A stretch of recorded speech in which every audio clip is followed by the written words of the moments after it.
were literally ready for tech of Oliver when COVID hit. Oliver was we had the set built, it was getting ready to open when COVID hit. We were closed, so that was March. We were closed until December. It was not pretty. To Oliver, which was supposed to open March of 2020, and it didn't open until, that was the first big show, not March of 2020, December of 2021. That's when we were finally able to do and we had lost some, cast members who moved on, December of 2021. And that was the first big show we did. And we had to rebuild the set all over again. We didn't really see a lot of shows here during COVID because of the mask situation, but we did come here right after when it opened. I did see Oliver in 2021, so that was probably like once the thing had just ended.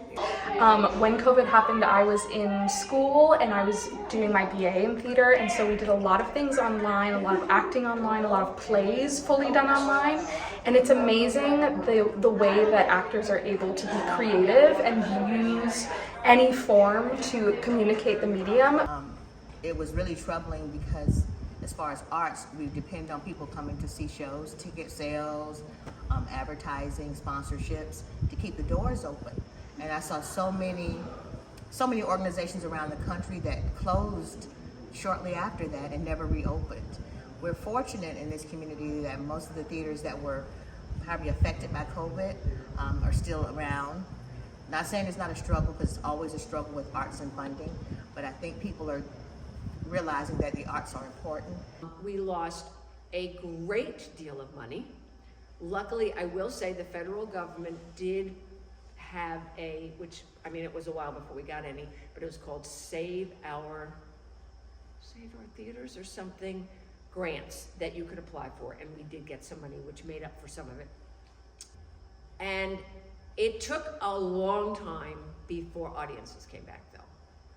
A lot of the elderly folks kind of never came back. And I hate to say it, but people got into a rhythm of, again, not watching things live.